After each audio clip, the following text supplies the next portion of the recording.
Okay, so guys, I've really been meaning to talk to you about this. I think we need to lay some ground rules, just some house rules about what we do with the holodeck. I was going in there the other day for just a nice, relaxing beach lay. There was Doritos crumbs all over the place. I had Doritos crumbs. I'm still washing them off my back. I'm still showering them off. Hollow Doritos or real Doritos? These were real Doritos. No problem eating the hollow Doritos, but if you're going to bring the real ones... Well, why would you bring in hollow... Why would you bring in real Doritos if we could have hollow Doritos? I don't think it's anyone's business what happens in the holodeck. What happens on the holodeck is a man's private concerns. I don't think you should be judging. I don't think you should be looking at what kind of snacks or treats a man's eating in there. Or I object to that. I'm the janitor here, and I'll say that it is my business what you do in that holodeck. Well, somebody has to come out with the cum squeegee and clean it all up. I'm going to tell you right now that some Dorito crumbs is the least of your concerns, janitor. Well, I don't care what you do in there. Just clean it up so Phil here doesn't have such a hard time. 16 months is a lot of cum to squeegee. Yeah, you clean up the cum and you clean up the Dorito crumbs. It turns into the concrete when you mix the two together, especially on the hot floors of the holodeck. Well, I call that job security. You're going to be here for a long time. You could work out your whole career here cleaning the scum off the holodeck floor. I know we're on a one-way suicide mission to save the world, but do you think that when I was a kid, this is what I dreamed of doing? You know? I came out here to serve humanity. You're the most important janitor in the universe. But so we respect that, but I think that the real problem. Out. Well, yeah, good, because I think Phil is actually the real problem. If he's not cleaning the jizz Doritos, then what is he doing? Yeah, we have robots that can do that job. I kind of thought it was just like his weird kink. Yeah, I don't know. I mean, you brought it up on like. Maybe we should just actually jettison Phil out the airlock because he's just sucking up our precious oxygen. Yeah. We really want to make sure we have enough of that oxygen to make it to what was our mission again? I don't know. The whole thing's automated these days. They don't want to tell guys like us what the mission is. We wouldn't go along with it, probably. We're not drilling into the center of the moon to... There's a planet made of chocolate. They found a helium deposit in the center of the moon. Is that why our voices are so funny? Radio Mission Control. Tell them it was a success. Welcome everybody to High and Low, a podcast about talking picture shows. We do films that are corny, and some that are horny, and some that win Academy Award. Doing all kind of movies from all kinds of genres, serving hot takes like plates of lasagna. Before we get going, a warning to you, you might hear some talk that's a little blue. We sometimes cuss and we sometimes curse. We like to do it off the cuff and don't rehearse. Now, if this sounds like your kind of show, tune in, drop out, this is High and Low. All right, welcome back to the High and Low Movie Show. This is the podcast where we compare two movies connected by a theme, one of them being a high and the other's a low. On this episode, we're kicking off our pair of movies about saving the Earth by restarting something with several nuclear bombs. Our high in this pairing is Danny Boyle's 2007 sci-fi thriller Sunshine. Then next week, we're going to dig deep and explore the 2003 disaster piece, The Core. We've assembled a crack team of the world's leading minds in pod science for this mission. I'm Commander Von Gonziola. With me, as always, are two ace astronauts. Mitchell McIsaac, what was your rank? I'm a space agent. I'm a super special space agent, Mitchell McIsaac. Happy to be here, Commander, Captain. And Luke Slowbot. Lieutenant Luke, space janitor, here at your disposal. Here for our disposals. We're all important on this special final mission to save humanity. It's us. We're the only If you hope. guys could please just deposit your empty beverage cans into the containers I provided you, that would just be a big help. It doesn't take much for you to do it, but it would help me a lot. I'd rather just throw them on the floor. The space janitor on a suicide mission really does highlight the futility of man. I think there's something really symbolic about it. I would like that job. Oh, I like that it shows that we're all in it together, you know? Yeah. We're all important. He's as important as the nuclear reactor powering the ship, when you think about it. The mission was a critical failure because the nuclear tech, his finger slipped.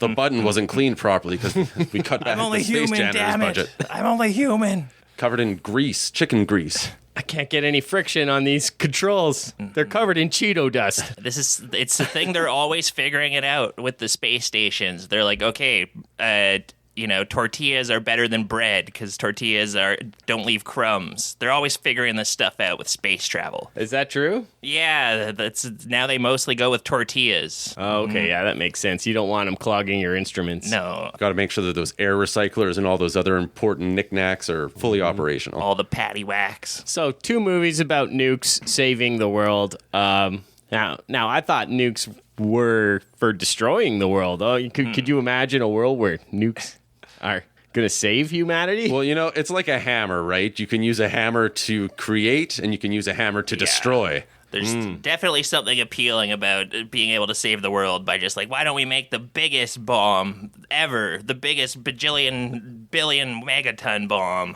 Yeah, the 2 movies, they're sciencing their way through the problem, and nuclear weapons are just the best science they have for that particular problem. Fully plausible. Both of them have a lot of jargon. Sunshine's jargon is a little more, I don't know what the hell anybody's talking about. Plausible? Sure. I don't know. That too. I mean, maybe. It gets kind of weird and philosophical with some of its ideas. Sunshine had an actual scientist doing science advising on it. Oh, Brian Cox, the popular English pop science guy. Oh. So the Corps did too. I think they just disregarded most of what he said, what he told them. Guys, this is highly unlikely that this would work. Shut up, nerd! Yeah. Can the That's magnets the cocaine. We're writing a script. Geodes are cool. Does it fuck birds up? How about the birds get all fucked up? So this guy's gonna make $30 million and then drop dead. He drops fucking dead. Hardcore shit. Yeah, Everyone's high five. dream. Yeah, Sunshine's not as extreme. It's not as No. pushing it to the limits as the Corps. It's Yeah. a lot more of a subdued pot boiling thriller. It takes some unexpected twists and turns. Yeah, gets kind of jiggy with it. Gets a little weird. It's interesting that Brian Cox was It is the Willennium, scientist. so Yeah, building castles in the sky. That's what they're trying to do in Sunshine. welcome to Miami. Sunshine, directed by Danny Boyle. Yeah. You said that already? Yeah. Danny Boyle, first time he's on the podcast. A director of some prestige, some renown, almost a household name, I would say. I think among people of our generation, for sure. He does the specified number of time later movies. He starts with his 28 days later, and then by the end, I think he's doing 28 years later. Yeah, someone else did 28 He's weeks making a later. new one soon. Yeah, that's coming out right away, right? Yeah, 28 years later is dropping this year. Oh, okay. Cilian Murphy's back. I don't know how big of a role, but he's back in it Nice. I've seen some little Easter eggs about it, because there was the rumor that he was back, Cilian Murphy, and then there was some shots of a zombie standing in a field, and some people were like, that kind of looks like vaguely Cilian Murphy-ish. They were like, they thought maybe he comes back as just a zombie in a field somewhere. Oh, are they going to Drew Barrymore him? Give him, yeah. That'd be cool. Nobody would expect That should happen it, except more often. Everybody would know all about it way before it happened. Way Yeah. before the movie dropped. Yeah, hard to get away with that kind of thing. these Leaked days. footage of the most insane twist in 28 years later. Yeah, it'll be clickbait articles months before it comes out. Who wrote this movie, Vaughn? Alex Garland. So welcome back to the pod. This We just guy. covered him recently. Dread alumni. Yeah. He wrote Dread. How did he weasel his way back into the show? Maybe he'll be back He's again. a real rat. Yeah, dude, it's going to be all Alex Garland picks from this side of the table. He's a rat fink. Much like the hacker in the core, the rat. Yeah. So Rat So this would have been his second collaboration with Danny Boyle, because he wrote The Beach, he wrote The Beach. which Danny Boyle also directed. Was he Yeah. involved in Train Spotting at all? No, that was Irvin Welsh, based on that book by him. They like to pal around, though. A different two. author. Yeah, they're always playing pat of cakes. I don't know. Was Alex Garland involved with the 28 Days Later franchise? Yeah, I think he was. Yeah, he wrote Civil War. Yeah, he wrote 28 Days Later. The 28 years later, which is I guess is going to be a trilogy. It feels like Alex Garland became a protege of Danny Boyle's. Like, his Yeah. directorial style is very similar to Danny Boyle's. Yeah, he uses kind of frenetic jump cuts sometimes, things like that, Yeah. to kind of really throw you off balance. And they both have like a knack for awe-inspiring visuals, that kind of thing. Very pretty, very good-looking movies. Yeah. Yeah. There Start- was sequences throughout Sunshine that kind of reminded me of like the slow-mo type stuff in Dread, where you've got these when they're standing in the sunbeams, these really stylized, kind of psychedelic looking shots. It makes you feel drunk or intoxicated when you're just taking in the raw, awesome power of this thing in nature, this Apollo. thing, this god. Yeah, The sun. this movie did offend me. I should be pretty straight up because I am a sun worshiper. That's my religion. Well, they're just trying to worship save the sun. They're not trying to kill it. The sun, they're messing around with the sun, and I didn't like it. So you're like the guy at the end. Yeah, exactly. Who's that like, guy. the sun has decided we must die, therefore we must die. Oh, I He's think the hero. Yeah, I'd be that Who guy. are we? He had like 3 lines of dialogue, and I think I got them all. He was trying to stop these mad scientists. Mark Strong. Already, yeah. So yeah, Sunshine came out in 2007. A high level, this movie is about the sun dying, and we've got to go restart it. So we're sending a team of astronauts there. We got Cilian Murphy in the lead. He's playing Robert Capa, just Capa. Rose Byrne's playing Cassie. Great ensemble cast. Super All awesome. A-listers. Chris Evans, he's James Mace. Welcome back to the pod. Mace, they call him. Michelle Yeoh is Corazon. Troy Garrity is Harvey. Hiroyuki Sanada is Kaneda. And Benedict Wong is Trey. Yeah. Just That's like right. full jam-packed. Everybody's... It's a multinational rank of stars. You've got Japanese stars, Hong Kong stars. A couple future Oscar winners, like people who went on to have big careers. Rose Byrne hadn't made Bridesmaids yet. Yeah. Michelle Evans Yeoh won an wasn't Oscar. Captain America yet. Hiroyuki Sanada's gone on to have more success in the United States. Like all these guys. Yeah, it's really fun, and everybody fills out the screen really well. They've all got their thing. Everybody has their thing that they're focused on. Mace is like the brooding, mission-oriented guy. Michelle Yeoh, Corazon, she just cares about her plants and her oxygen. Everybody's got their character, and She's the plant lady, vegetable lady. it makes the ship tick. Not unusual to see her plucking some big carrots out of the garden or something. Have you guys seen this movie before? Yeah, I was just gonna ask. This is my second time seeing it, and Yeah, me too. I liked it a lot more second time around. This was my first time, which my understanding is that it kind of did underperform in general. I think it was a bit of a disappointment for Danny Boyle, box office wise, next to like some of the 28 Days movies. Yeah, it had a budget of $40 million, and it made just under 35. It was a bit ahead of some of these more heady sci-fi movies that we've gotten recently. A little bit more prestigious stuff like your Interstellars and what have you. Your Ad Astras. And this one's kind of ahead of its time. It does feel like it's aspiring to some like heady philosophical And stuff. Annihilation, Alex Garland's own.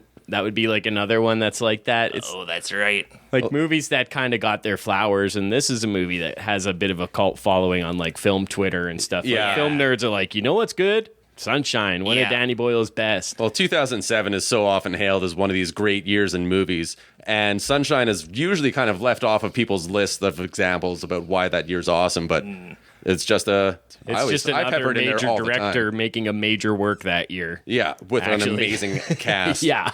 Yeah, bunch of slam dunkers. All right. The movie opens with the Fox logo, and then the sun in the background just starts dimming and dimming and dimming, setting a cool atmosphere. Something is amiss. Oh, what's going on here? Our sun is dying. Mankind faces extinction. 7 years ago, the Icarus Project sent a mission to restart the sun, but that mission was lost before it reached the star. 16 months ago, I, Robert Capa, and a crew of 7 left Earth frozen in a solar winter. Our payload, a stellar bomb with a mass equivalent to Manhattan Island. Our purpose, to create a star within a star. That's Cilian Murphy voiceover. Yeah, he's the guy He's who doing made the his bomb. very passable, very convincing American accent. He's kind of this movie's Oppenheimer too. He's like their physicist who's in charge of this nuclear bomb, and has nightmares of this like getting burnt up to a crisp by the sun. Yeah, and he has this great decision. He's forced to make these decisions that nobody else can because he's the guy who understands You need to do it. all the angles better than anybody about the You're the science behind what they're physicist. doing. Yeah. Kind of whack that they only sent one physicist. Has but there ever been a hotter astrophysicist or physicist since like Dr. Christmas from Die Another Day. Oh yeah. Oh yeah, he's just a Denise real. Richards. Just get me a sandwich with this guy piled high and deep. This whole an crew is just astrophysicist. gorgeous. Yeah. Like Chris Evans, he's rocking long hair for the first chunk of it. He's just this. He looks like shit with the beard and the long head, that wig that he's got on. Yeah. And then he goes to like regular shaved head Chris Evans. I thought he looked cool with that long shaggy hair. So yeah, we get to see this ship and it's heading towards the sun. It's got this massive circle heat shield in front of it. And then there's a bomb attached to the back of it, and they're just getting closer to the sun. They've been on this mission for 16 months. First thing inside the ship that we see, there's Dr. Searle. He's played by Cliff Curtis. This guy's awesome. Yeah, New Zealand actor. You'd recognize him. He's one of these guys. He's Maori, I think, the actor. But, Okay. But he plays Mexicans and black people. He's like one of those guys. He's got a distinctive face, like a bit of a squash nose, and his like Yeah. eyes He was in are. Training Day, right? Or, Yeah, I think, he was in that. He's in tons and tons of movies. Yeah. Good actor. So he's just in this one of the rooms in the ship. This is a really cool ship. It's got all sorts of functional design things, and it has this solar observatory. And he's just sitting there staring at the sun behind his like heat shield glass. And Yeah. he's just like edging with the computer. He's like, "What? How bright is this? 2%? Bring it up to 4% brightness." And the computer's like, "Oh, that would Wouldn't burn out your recommend it." retinas." That would incinerate you instantly, Dr. Cyril. And this computer, the Icarus computer voice, it's always like a sexy lady doing the voice. Yeah, that's what I like. Oh, I Like don't Edie think from Mass Effect. Give me some of that. that's not advisable. It will burn out your retinas. How high can I bring it? He's like, can I bring it up to 3.1%? She's like, you can survive for 5 minutes in 3.1%. And he's like, yeah.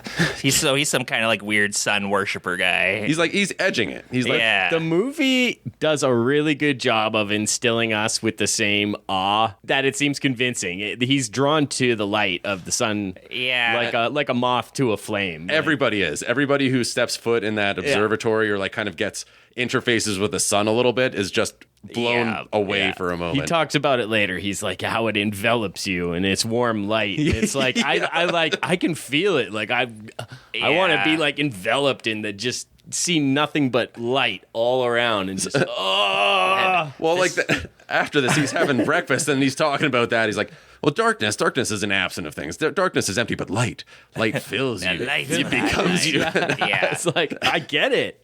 Yeah. I'm not even a sun worshiper like Mitch. Like I No. usually hang out in the shade. You guys are I starting prefer to the get shade. it. Yeah. A dappled sun through the trees, man. through the leaves. That's a nice. But that's perfect imagine for the me. sun just consuming you and burning you into a crisp. Wouldn't that be pretty cool too? It'd be a great way to go out. Yeah, it'd Yeah. be instantaneous. There was moments in this movie that reminded me of Melancholia. If you've seen that, it's where it's like, just like that grand scope of this interstellar body coming down to just rain Armageddon on you. That one, the there's moon moments of is that. crashing into Earth. Yeah, some weird, mysterious phantom Yeah, planet. it's like, why even panic? Yeah, might as well go with it. This is one of the few examples enjoy the of, beauty. of the sun kind of being a factor in sci-fi. Lots of times, space is the big enemy, the big unknowable enemy. Where like if there's a puncture in your airlock, then the whole ship's gonna die. Those are the usual types of crises. But in this, it's like the sun. It's this thing that will like incinerate you immediately as soon as anything goes wrong. And by the way, this is set like 50 years in the future. Yeah. So not very far in the future, but they've got some pretty impressive tech that they can get to the sun. As an ignoramus, there's definitely things about the sun where like I don't know if the science of this movie is accurate in any way, shape, or form. But it's when you think about the sun, you're like, if you even get close to it, isn't the gravity so intense that you would just get sucked right into it, or all kinds of I'm weird sure stuff like that. Brian Cox and Wouldn't you burn to a his crisp? colleagues like Neil deGrasse Tyson thought about this Yeah. shit. And Yeah. at least put some air of plausibility into it. I'm an idiot. Like I watched The Core and I'm like, yeah, this tracks. It makes sense to me. It all checks out. I think the biggest question mark with this one is would a bunch of it's a huge amount of nuclear stockpile. Is that enough to kind of restart the sun or whatever they're doing? I don't know. But as far as things the sun can do, it's super hot. It would burn things. It has solar winds. It has all that shit's real. And Yeah. interstellar space travel, that's always an easy you have You have air recyclers. You have a way to give you food. That checks the boxes I need checked. Yeah, it does the trick. Sitting there with your list. What about your air, smarty? Yeah.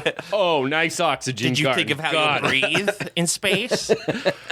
Well, I really so I like sci-fi, and I really like oxygen recyclers. It's a cool idea. The Expanse is a series that made use of that a ton, and they just have these living walls in places. Yeah. And this, I really like the layout of it, where it's just this humid Eden lush paradise where there's carrots as big as you find like a hobbit's carrots. Yeah, and like Michelle Yeoh's garden, they seem to have the whole thing set up where the walls are all fans that blow into this kind of foliage. I'm assuming there's some kind of oxygen generation happening from that, and then there's of course just like the stuff they'll eat, vegetables growing. It's a nice little.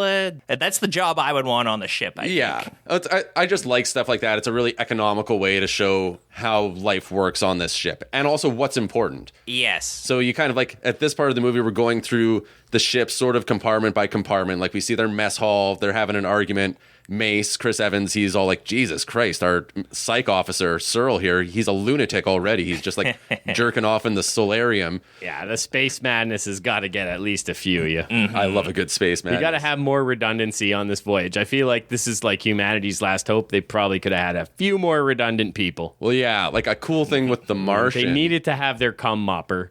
Yeah. But like they could have got a physicist who also mops cum. That's right. And you need to have like a comms multitasker. guy who could do anything else because that Harvey guy is fucking useless. That's where you guys don't understand. There's an art to the mopping the cum, and you can't just put a broom into Stephen Hawking's hands. And You don't have to tell me, man. There's no unskilled labor. I think unskilled labor is a fucking myth. Hey, how's it going, little man? I'm Chief Morale Officer Shaquille O'Neal. You're gonna Just be here the to cut cum it. mopper on this ship. I'll mop the cum. I'll do whatever. I'm just here to keep morale up. Just here to funny make guy. some yucks.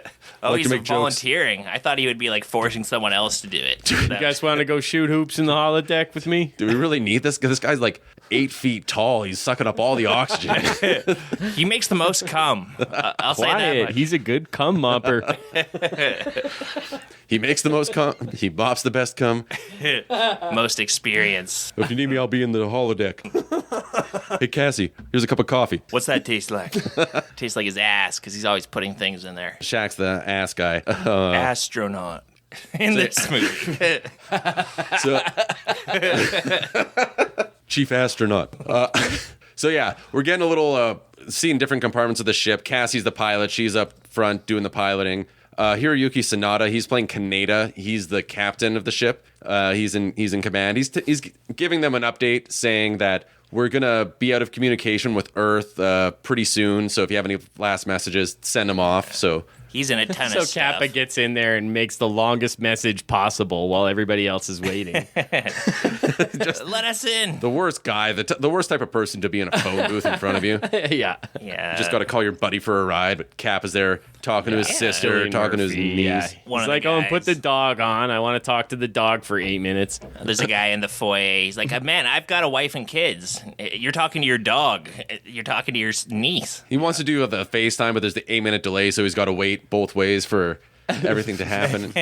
And then you keep talking over each other. What? No, you go ahead. No, that is pretty No, funny. Yeah, you- yeah. Oh, We've passed into the dark side of the moon. Shaquille O'Neal did what? Oh.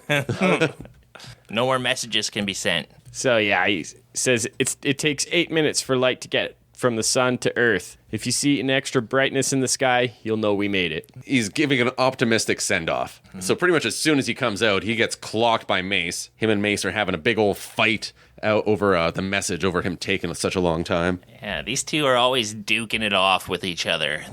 They've got a little bit of a scrappy sibling rivalry thing going on. We also learned this is Icarus 2, this spaceship, and that Icarus 1 basically vanished somewhere along Mercury. Yeah, they almost made it. They were just shy, so... Feels like They lost them on the cobs. a bad name to give your ship that's flying to the sun, because like Icarus was famous for his hubris. It's a little on the nose. Yeah, like, Yeah, he but I mean- foolishly he flew too close to the sun and his wax wings melted. You can't do Don't Apollo, worry, I though. checked the IMDb trivia, and it is like Icarus is It's unknown where actually they got this from. the Greek myth of the. Yeah, It was actually Also, Thanks. also, Icarus was a Nintendo game where you got to play a little Cupid guy shooting arrows. Well, the core kind of goes that direction a little bit. They have Virgil, that was like from Dante's poem, the guy who goes down to hell. Yeah. But if you ask me, the ship in the core was a little Icarus too. They flew too close to the sun, but their sun was the Earth's core. There's definitely similarities between these two movies. We'll get into that. I don't know, but like you can't call it Apollo. I don't know what else you're going to call this ship. Icarus is on the nose, but also it's a science vessel. You got to name it after some sort of mythology. Isn't there any Greek guy who had a good relationship with the Fierce sun? animal names like Jaguar. Ooh, or a Wolverine. Mustang. Turkey Hawks. Get out there, Turkey Hawk 2. If SpaceX had launched it, we would have called it the Honey Badger because that's so funny. The honey badger is the funniest, the most badass The animal in smartest. the animal kingdom. It's the smartest and most violent of the animals. I'm just nobody in particular. I don't know why this podcast is making fun of honey badgers. They're super cool. I think honey badgers are the best. They should name spaceships after honey badgers. Sincerely, a random podcast listener. Definitely not Elon Musk. One of Elon Musk's fake accounts has messaged us. That guy who wanted to do the honey badger spaceship. He sounds like a pretty smart guy. Yeah. So it's the Icarus 2. We don't know what happened to the Icarus 1 yet. Kaneda's in the sunroom, and he's staring at the sun. Everybody who goes in here is just a little too sun happy, just a little too weirdos. wrapped up in the awesome power of the sun. I mean, just imagine staring into that thing. That was me at the last solar eclipse. I was just staring stepping away. right up. I hope you Raw use those dogging it. I hope you use those binoculars I got you. Yeah. I used Just periscope. frying out the back of his skull. Oh, his eyes would look like that creepy blind dude in Minority Report. It's all burnt out. Yeah. In the land of the blind, the one-eyed man is king. There was ants on the sidewalk behind me that were getting shriveled up as I walked around. Well, ants are puny, though. Yeah, they're not strong like me. Corazon, Michelle Yeoh walks in, and she's like, RO2 gardens, they're great. We're going to have so much oxygen. That's not going to be a problem for the rest of the movie. And this room that's just packed full of oxygen is in no way a fire hazard. Don't worry about that at all. No one's smoking there, and we'll be just fine. Yeah, no smokers on this crew. So then Kaneda finds out that Mace and Kappa are having a little fist fight here. Turns out Kappa left too long of a voicemail. Kept trying to call back. Mace wasn't happy. He missed Yeah, his he's window. calling all of his ex-girlfriends. I just wanted to say I've been doing a lot of thinking. You're right. I could have been more honest in a relationship. Could have been more open. He's calling the Corey Haim fan hotline. I saw that was a thing the other day. The thing astronauts do, huh? I listened to pre-recorded messages of Corey Haim for hours. Was if you it the want. Corey Haim, really? There was I know a Corey Simpsons Haim. did that bit. She called Corey Lisa. How was addicted to Allegory. it? I was Just some watching words a that rhyme with Corey Corey. Haim documentary, and he did have a Corey Haim hotline where he would be like, "Man," it just showed him like talking about how his favorite part of kissing girls. So you call in, maybe it gets a little saucy. Yeah, he's Canadian too, eh? Oh. Yeah. But he died so young back in 2010. A real Yeah. Corey shame, if you ask me. Yeah, he just couldn't come get it all together and get the grips on it. I'm glad they still have the hotline in his honor. Raise a glass and call Corey the hotline.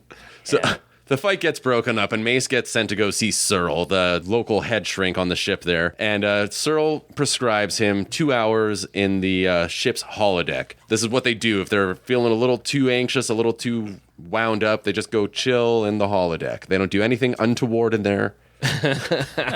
I would disagree.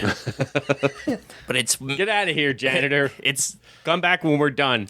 well, it's weird that it's like a doctor prescribed thing because like I want 2 hours. This is what my union has to mandate: 2 hours in the holodeck every night. I don't need like a doctor. It's not a stress thing. It's just like that's what I do to unwind. I go in the holodeck for 2 hours every night. Otherwise, I'm on strike.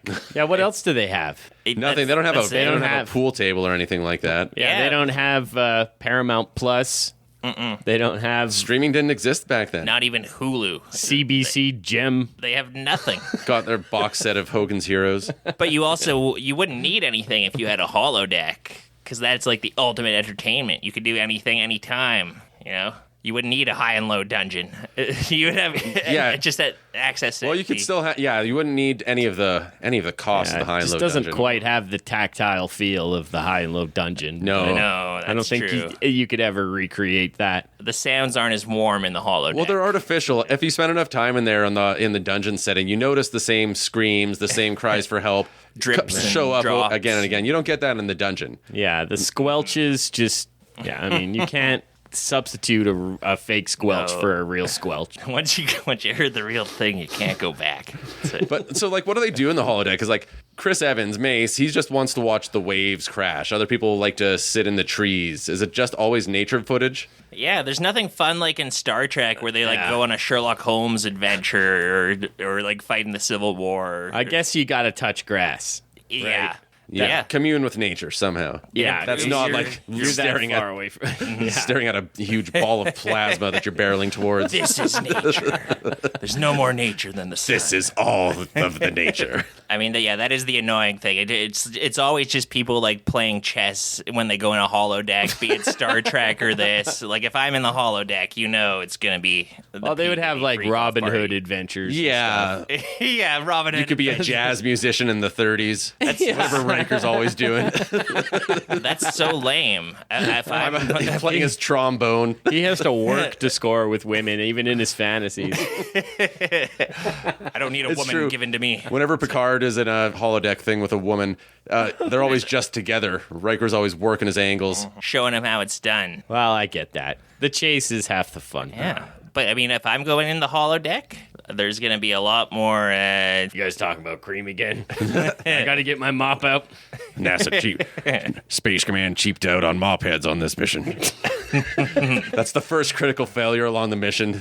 Jeff can't mop up the jizz, so some science officer slips and breaks their neck. That was our only botanist, Instant catastrophic garden failure. Michelle Yeoh. So Mace comes in and apologizes to Kappa. And he's like, I just came in to apologize to you.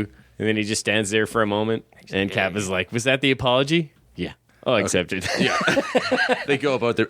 You get the impression They're keeping it pro, but yeah, they don't really like each other. Yeah, everybody is a consummate professional. The mission is at the forefront of all their minds, except for maybe Searle. He's getting a little sun crazy. He's a little bit of a wild card throughout all this. You don't quite know where he's going to go.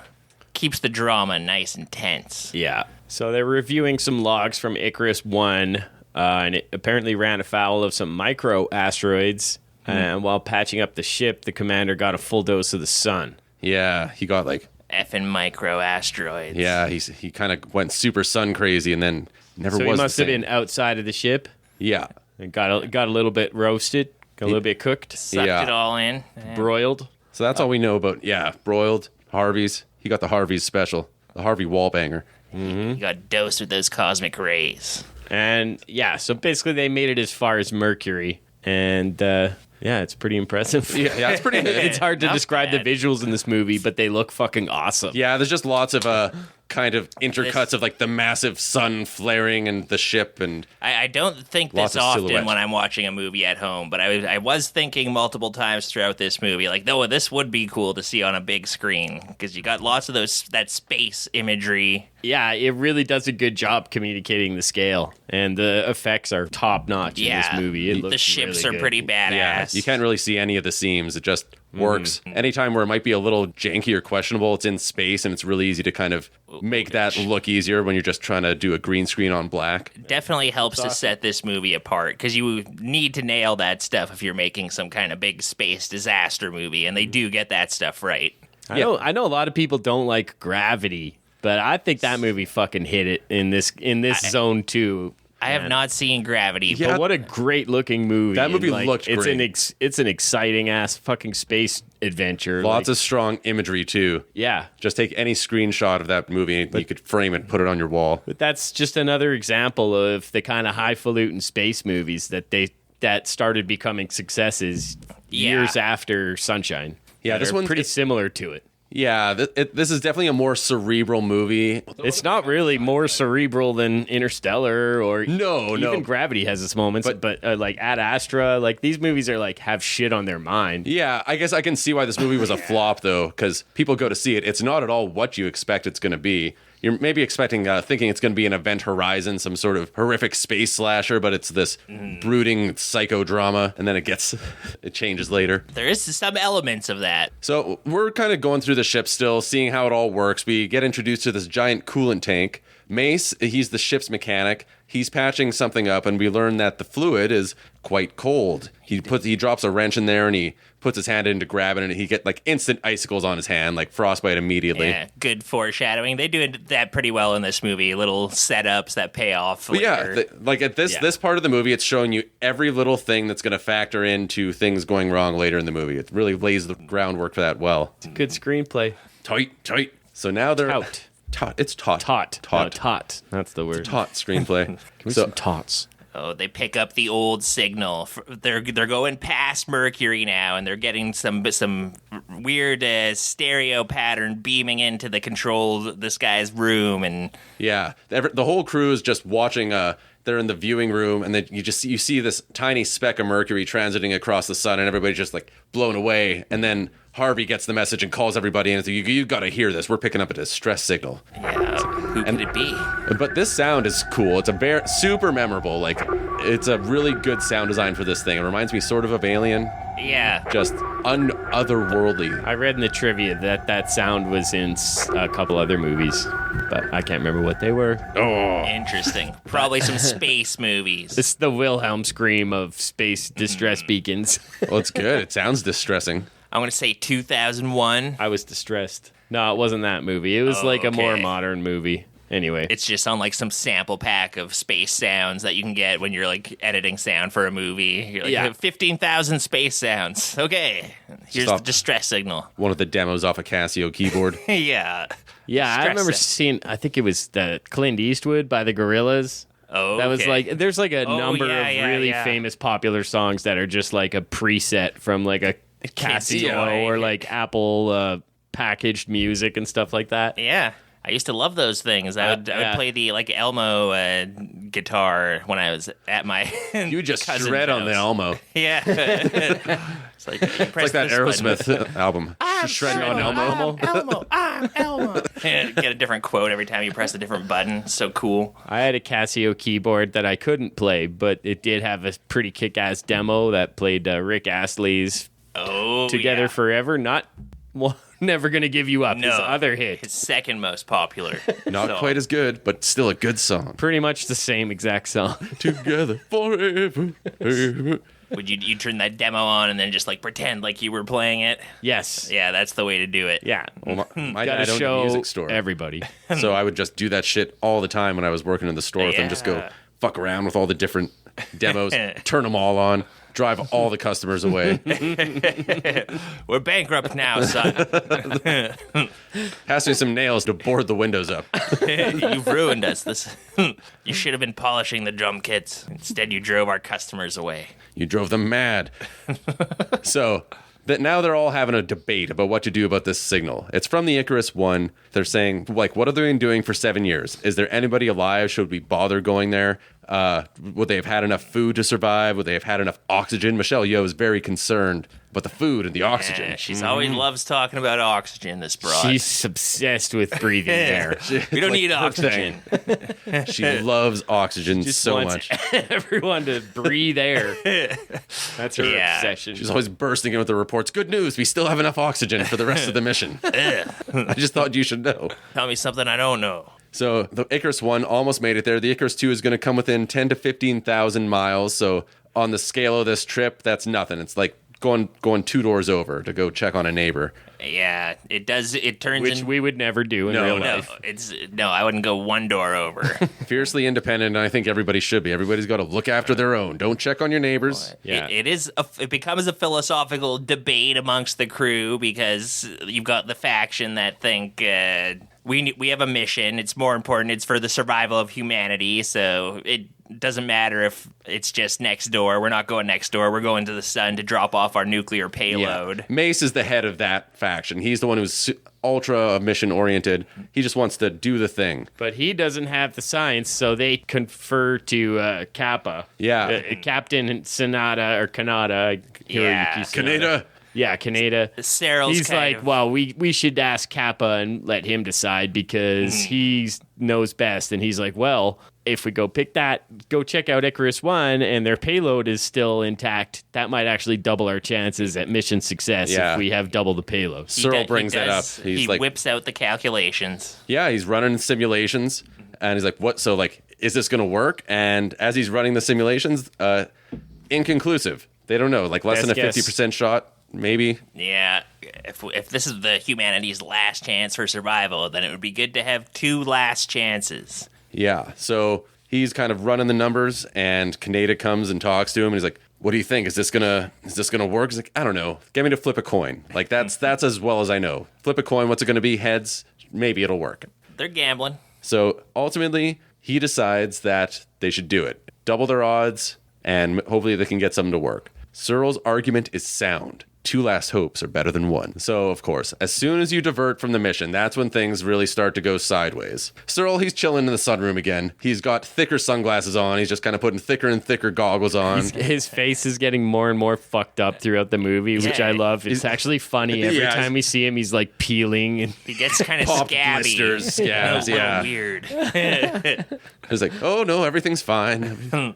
Loving the sun. He's like tan mom. Kappa's having nightmares. He's dreaming about falling into the sun. All he does is just fall into the sun and screams, and he dreams about this every single night, so that sounds like an awful way to live. Yeah, that's like his Oppenheimer nightmare. How Oppenheimer always dreamed of the nuclear particle blowing up or whatever.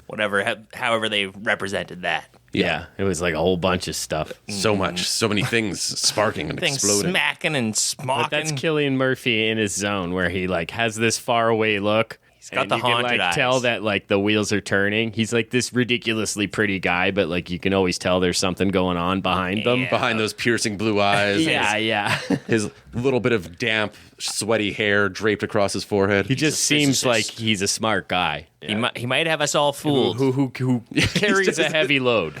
Yeah, he just scammed his way to get on here. I got my astrophysics degree from Kozan Road College, Better than my astrophysics degree. the place in Bangkok where you go to get fake credentials made. Now I teach. I love that those places are real. Yeah. I've been meaning to go there and get my Harvard diploma next time. Do you know who I am? Hey, get doubles. I'm Dr. Luke. I'm a doctor of gynecology. Come to Luke's back alley gynecology. Oh, just wearing one of those old circle mirror headband things. So he wakes up to Cassie. That's Rose Byrne's character watching Yeah. over him. That's a nice thing to wake up to, is Rose Byrne in your face. Oh, yeah. I just wondered, is this their normal type of relationship that they have, or they just sit over and watch each other sleep and be I don't there when they know. wake up? It's I guess that there was it's kind of a spoiler, but I guess there was kind of a scene where they were a sex scene. I'll just be frank. I'm like, I don't know why I'm like beating around the bush, but Hey. I forget where I am. Easy on the spoiler alerts with a deleted scene. They did hanky panky. I wish you could be frank. They did hard fucking. They did hard French? Oh man, We like to keep a PG on this pod. They do the hard French. they did That German. implies hard fucking. They So did he it. dipped his spoon into her little Kool-Aid bucket and stirred it around and went, They did the Scheißenstir, as they call it in Germany. no. But that got cut out and it wouldn't really fit into this movie, even though it seems plausible that if you're on a Yeah. suicide mission, that maybe the two most attractive people there might screw, Oh, hell yeah. if not more. I hope everybody's screwing. I would screw everybody on gotta. that. I'll admit that popped into Benedict my head Wong, constantly. get some. During the Benedict core. Wong's looking good in this movie.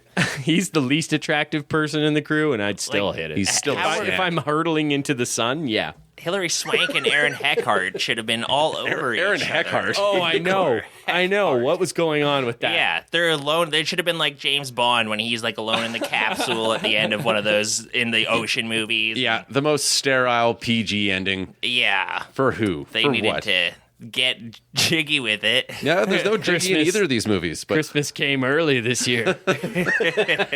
nobody does it better. The Spy Who Loved Me, that's my favorite ending. It's because the theme song is Nobody Does It Better, and it ends with James Bond in a submersible on board like a Navy craft, banging this absolute beautiful Go into woman town. surrounded by the Navy choir all singing Nobody Does It Better.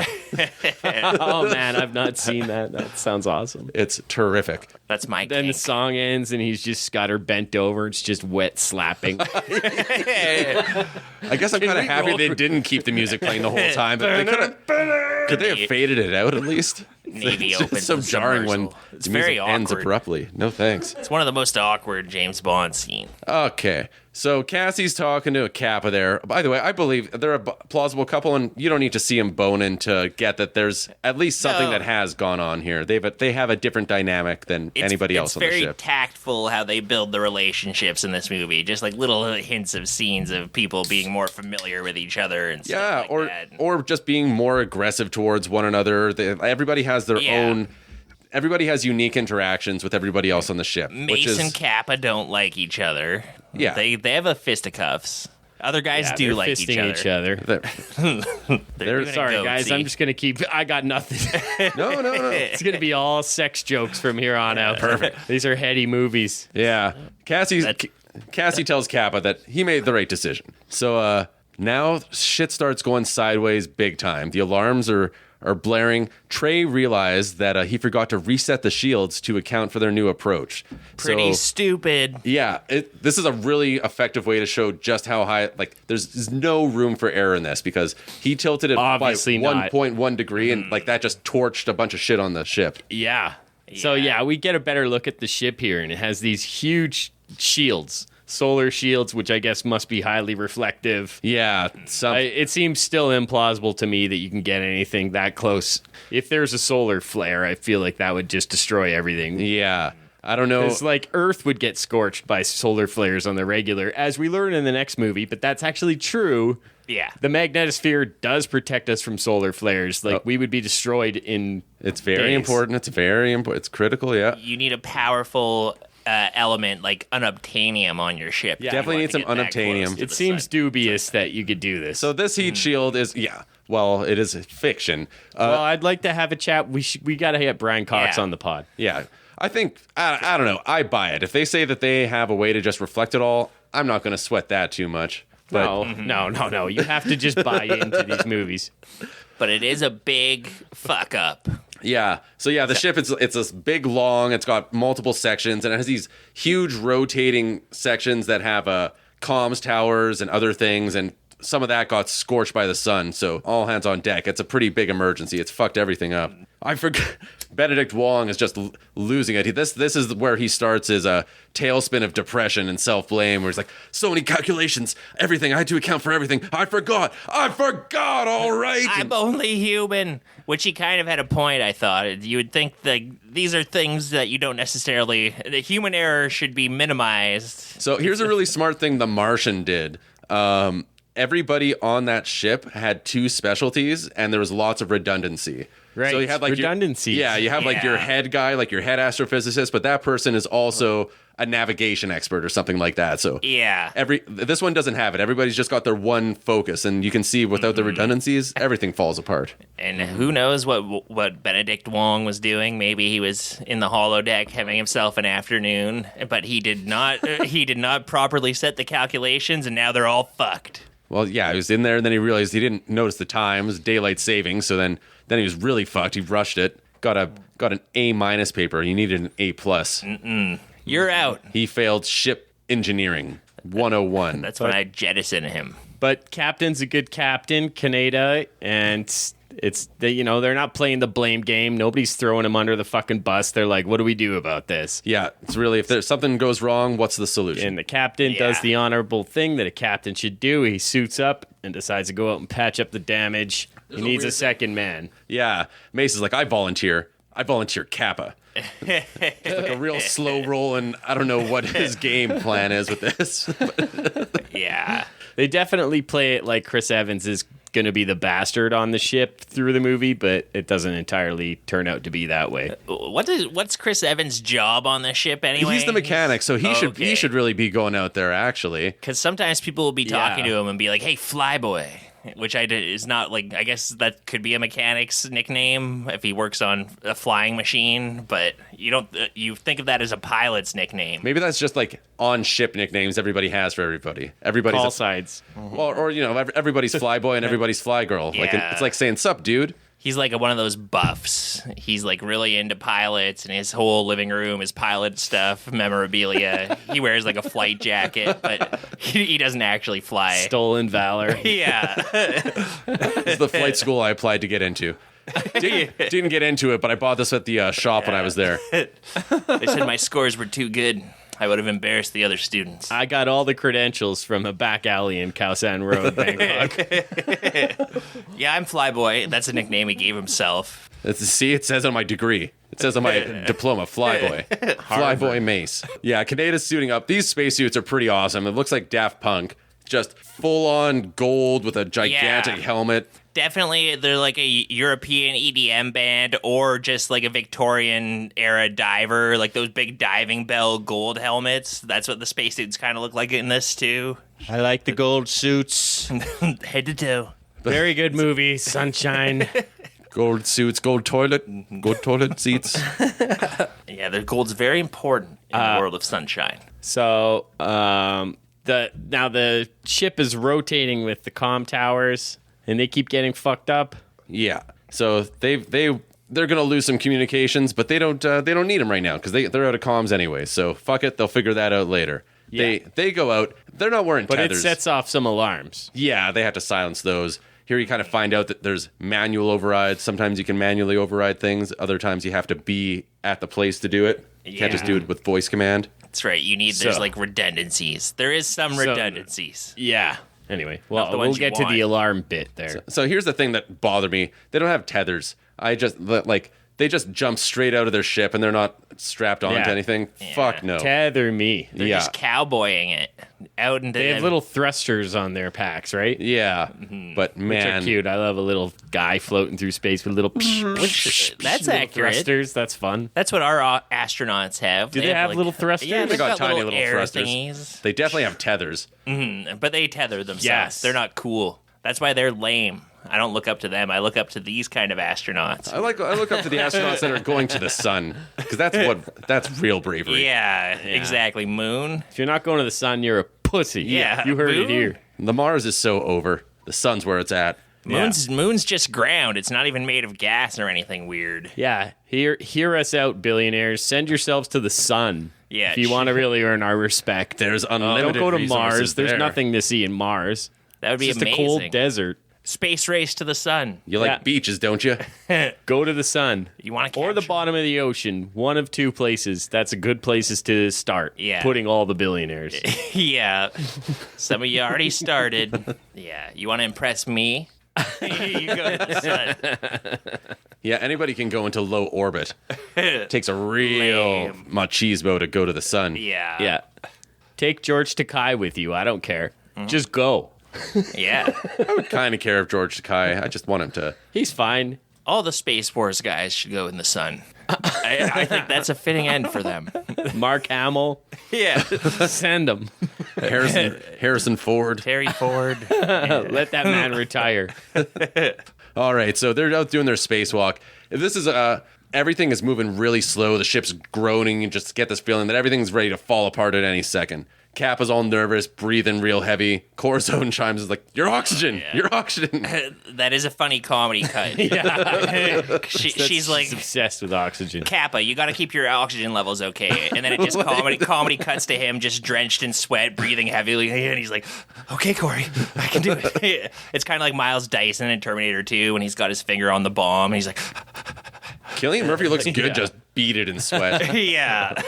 He's a sweaty guy. He gets pounded around and thrown around by gravity and stuff in this quite a bit. He's good at that kind of physical, a big event movie acting. Yeah. Yeah, I kind You of like seeing his skinny ass get fucking tossed around. Smashed on a wall. Hell yeah. Is the ship's gravity, like, what's working that? Like, is it, how do you think that's working? Is it from their acceleration, or is it those rotating things making gravity? Because nobody's floating around or doing anything. It does look like it could be a rotating thing. It is like a more realistic looking spaceship than like a Star Wars or something. It does sort of look like the International Space Station or something weird like that. Yeah, I don't know how you simulate gravity. The rotation might actually work. Yeah. It'd be like a gravitron. Yeah, and that's usually good enough. Yeah. Everybody puking and drinking liquor and going upside down. Hell yeah. That's Just the like the gravitron. explanation that makes sense to me. Oh, people are going to be puking everywhere. Maybe might need an assistant. Now you want a space janitor redundancy. I won't use my mop. I think it's becoming clear you just need like Where's this 6 mop bin? space janitors on a spaceship and no scientists, maybe one scientist. Yeah, scientists are overrated. You definitely don't need them for something like this. So, Well, there was a movie that basically had that plot. It's called Armageddon. yes. You're gonna need scientist with a bunch space of janitors. Yeah, well, let's just send a bunch of blue-collar morons. Yeah, I've met a bunch of drillers. Good Yeah. guys, but they like to have a good time. Armageddon. Yeah, they like to blast cocaine. It should have just been Bruce Willis and Ben Affleck and all those guys are just the jizz moppers for like one scientist who's just like spending a lot of time in the holiday. If you want to perform at that high Fly of a out to level, the sun, mop a lot of jizz. It's going to be great. You're saving humanity. Yeah. You're just as integral to this mission as anyone else. the scientist needs to be able to walk freely. He can't be worried about stepping in any puddles. One slip could be all it wrote. He needs to have bare feet, otherwise his brain doesn't work right. All right, so they're out there. It's a simple fix, but it's going to take some time. While this is happening, they catch some sort of solar flare or something happens in the oxygen garden, and it just... Yeah, because their shield is not properly covering them, and it got around it, and the flare just like burned right into the oxygen garden of all fucking Big places. fire. Yeah, just the most combustible thing in the entire ship. Yeah, bet you wish you didn't have so much oxygen now, Michelle Yeoh. Yeah, and nobody knows it's happening until it's been burning for a minute because Cassie Rose Byrne, she had to turn off the alarm systems Yeah. while they were fixing the comms tower. Yeah, and also then when everything goes on, Cassie's like, do, do, do, do, do, and the ship's like, no, I cannot do that. Well, why can't you do that? Well, there's an alarm. There's an alarm? Yes, an alarm was triggered 2 minutes ago. And she really has to coax out what the problem with the alarm is. It's like, Something that could have been brought to my attention yesterday. yeah, it's like, actually, there's a massive fire in the oxygen garden. Oxygen levels are critical. Entire crew will die in 2... Like it's pretty important information, and I didn't know a computer could bury the lead. Yeah. But Yeah, it keeps it dramatic. It's like a lot of cliffhangers. so Corazon, Michelle Yeoh, she's obviously losing her shit. Yeah, she goes running into the garden being like, no, no. My What's her carrots, problem? my spinach. She's like, they close the emergency doors to lock this flaming inferno into the gardens, and she's like, open it, you motherfuckers! And she's banging on the glass, and it's like, well, what's she gonna do? She just instantly burn up if she ran in there, like a moth, like just flying right into a flame. Yeah. Yeah. It's kind of stupid of her. So there's- I'm smarter than that. They decide, well, what can we do to put out this fire? We can't eject the compartment. We could basically flood it with O2 and like open up the valves on the oxygen tanks that just have been collecting and just make it burn go it out. super critical and burn out. Whatever the scientific term is. So they do that, and Michelle Yeoh, she's just sobbing and crying about it, and Michelle Yeoh, she's banging on the fire, and you just see her silhouette black against this orange inferno. Yeah, cool visual. Yeah, just something that you see throughout this movie. Outside, their comm repair mission is going good. There's like 4 of these towers or whatever splayed out across they have to like, there's a countdown timer where they're like, oh, we've repaired the first one, and now we've made the second one. Oh, there's just one left to repair now. And That's okay, you go inside. I got this. Kaneda just relieves Kappa of a duty and just sends him in. Ain't nothing terrible gonna happen to me if I stick outside and fix this last thing by myself. Kappa's mission critical. He knew he was fucked, right? I think so. Yeah, I think he must have. It's and hot. he knew Kappa was more important to the mission. Yeah, Yeah. everybody knows Kappa's more important, and Kappa hates that. Yeah. He doesn't want to be the guy, but he's burdening the responsibility. Plus, it's just so fun and so tempting to just get like killed by the sun because it's such an awe-inspiring thing. So yeah, while this is happening, Kaneda gets like more and more exposed to the sun. And Searle is just losing his mind. He's like, what do you see? Tell me what you see. This is where you're like, Cyril's full weirdo. Everybody else is like trying to brainstorm, like, get back inside. Kappa's freaking out. He's like, you gotta go inside. And everybody else is like, Searle, we can hear that. This is an open comms channel. We can hear everything you're saying. Cyril's pleasuring himself. Tell me. Clearly. Tell me, Kaneda. He was doing a Louis C.K. Wasn't that his maneuver? Harvey, come here. I got something to show you. I thought that was rude. Louis C.K. jerked off into plants, so... Oh, so he's like Michelle Yeoh. Yeah, more like Michelle Yeoh. She's jerking off into Jerk off into plants? I thought he just jerked off in front of people. Yeah, and he jizzed in a plant. Okay. I'm pretty sure. Is that bad for the plant? Yeah, like, is that not a good thing? I think that's a good place to put it. Yeah, that's like good protein. Yeah. I'm not a nutritionist. It's what plants need. I'm not defending him, but as far as I know, it was... He asked if he could jerk off in front of people, and then he jerked off into a plant. Did he ask the plant? For some reason, I They didn't know that They said, detail. go ahead. And, that's just not appropriate workplace behavior, especially when you're the boss and the showrunner and whatever He's like, else. can I jerk off into It's this the power plant? dynamic thing. Yeah. They're like, Was it a fern? yeah. I'm going to say yes. That's like bone meal. I don't know, but yes. Yeah. The sexiest of the shrubs. It's up there, top 3. Yeah. Next to It's got those rainforest vibes. So Kaneda's crispy. He's just torched, burns alive. Now they're assessing the damage. Yeah, crispy critter. Captain Exposition drops in to explain that they'll all be breathing nothing but methane before much longer. Yeah. They're not making Wait, who's oxygen. Captain Exposition? He's the new captain of the ship because the captain heroically self-sacrificed himself. So now you've got this milquetoast So guy. why would it be methane? Well, because they're all farting because they can't. They're not their oxygen system. It isn't working It's all anymore. the farts. So it's all going to be astronaut farts. Don't from people here on exhale out. carbon dioxide? But they fart methane. Mm-hmm. It's a fart ship. No more freaking. Like, it's powered on Yep. farts. you can hold your breath, but you can't hold your fart. Hold your fart. You can hold your breath, got a you can hold hostage. your fart, but you can't hold your friend's fart. Release farts. Give them fart. On my order. Unleash farts. Don't fart till you see the whites of their eyes. Military lingo. So Trey is suicidal in the med. He's in the med center. Sedated. They got him doped up real Yeah. good. Harvey, this guy sucks. He's in charge now. He's nowhere near as brave. He's a coward. He's no Kaneda. But also he has this really inflated sense of self-importance Yeah. where he's like, I'm the comms guy. I'm second in command. yeah.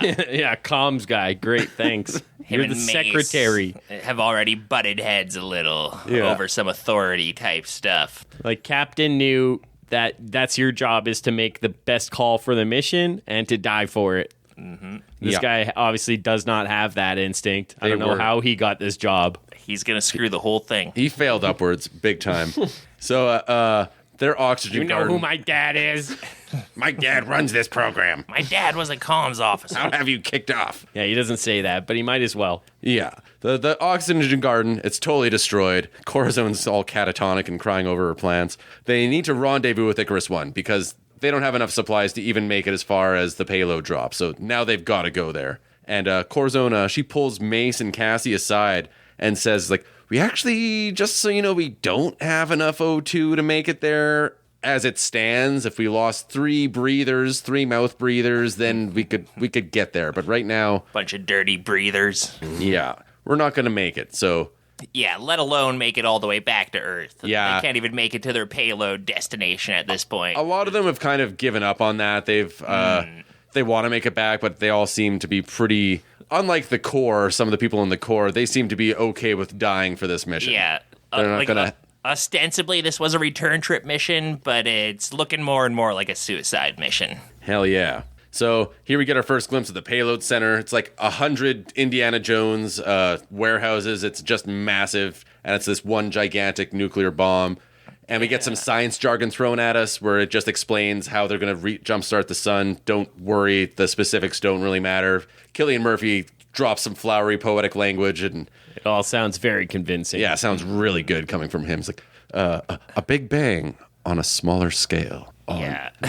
Rose Byrne's just drooling.